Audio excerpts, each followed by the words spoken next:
So when I made the video trying to explain how one can engage horror as philosophy, one of the ideas that excited people the most was this question of Sade. So I said, to engage extreme violence in fiction, we have to have a firm understanding of Sade, and to do that, we can only do so by understanding Immanuel Kant. So the radical evil of someone like Sade is an extension of Kantian ethical imperative, the act of taking evil as your thing that you cling to above all else ethically. So that was just a bit of a first stab at things. This question of Kant with Sade, or in French, Kant avec Sade, is a very deep, tricky, complicated topic that I will explain in more detail. The real thing is that this isn't just about ethics and doing the right thing. This is about how we engage the fabric of reality itself, where reality gets warped through our own desire.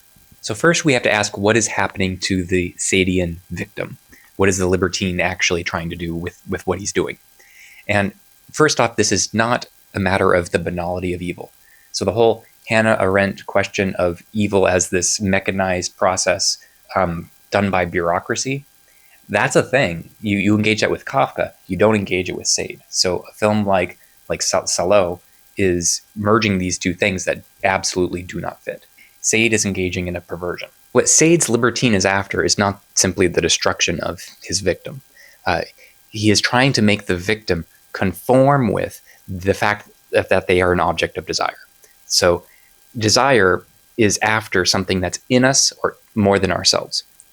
So in psychoanalysis, it's objet A. This idea that we're after this kernel, this ineffable void that makes us desire whatever the thing desired is. We feel the gaze of the other desiring us, and we realize that we aren't desired because of what we are. There's this ineffable core within us that is the target of that desire, the reason we are the thing that's desired. So the object isn't what matters, it's this ineffable core. And it's traumatic to realize that you have this ineffable core within you that doesn't align with anything about you empirically.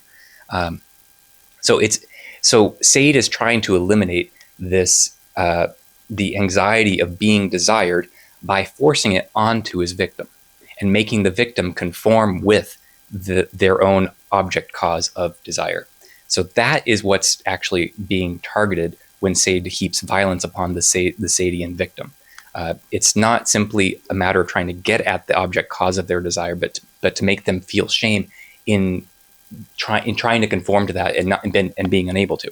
So that's why there's this infinite, elastic, cartoony play of destruction, and the reason why Sade writes infinitely, he won't stop writing. He keeps writing the same thing ad nauseum. That's why he's in that loop. That's the perversion that's at work there.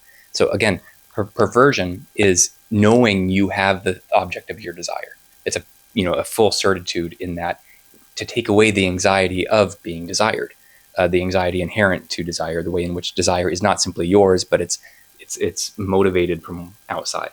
So this is what we get to when we see Kant's own categorical imperative through to its very end. We get to this obscene stain, this underside that upholds the structure. That's part of the structure. This super egoic pleasure that carries on infinitely with the libertine and his victim. So Kant's whole effort is to figure out what we absolutely can and cannot know, to follow through thought to the point where you reach the hard limits of reality. Sade's response here is to cling to this perverse relation, cling to the victim, and to not give it up, to stay in this infinite play of being this thing that we know is desired. Just like with the object of desire, it doesn't matter what the object is. What matters is the space it occupies. That's why when we fall in love with someone, we can get to their gross side. We can come too close. The object can putrefy, and we still are in love with them. It's the place, that's the object cause of desire that makes us love them. So the huge thing to be careful of with fiction that engages sadism is to not stay in its perversion. So with sadistic fiction, it's telling you this is your fantasy, this is what you are. You're this thing that's enjoyed. With something like psychoanalysis, you make a similar move. You come to understand your own fantasy, the thing that frames you. the way in which you're engaged in the world. But you press through it to the point that you change your relation towards it. So you don't stay static. You don't stay in this cartoon world of infinite play and destruction and being unalive.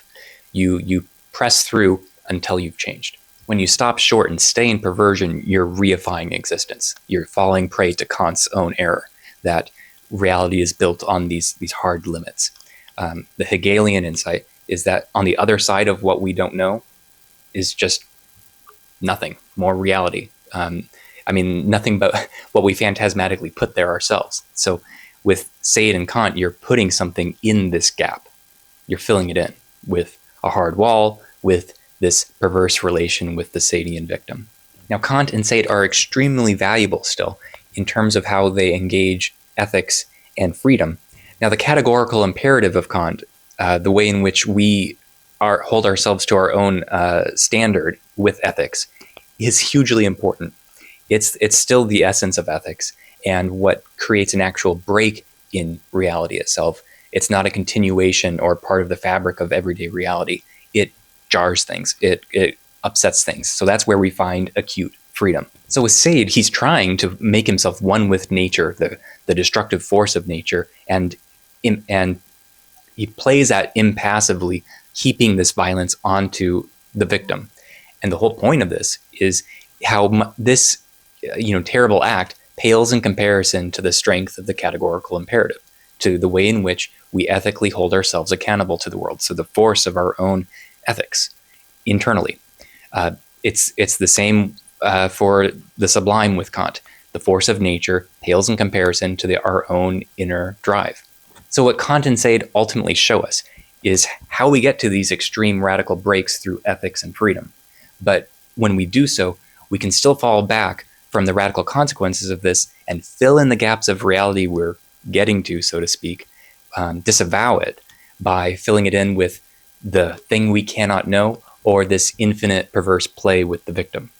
The alternative here is to accept the gaps in reality as they are, accept the arbitrariness of the desire that we feel from the big other, so to speak, and accept this freedom with the gaps included. So the tension here is to avoid a passion for the real, this passion to fall into one kind of violence or another, and to embrace desire ethically. If I'm going to say anything more about this, it's going to be on paper, guys.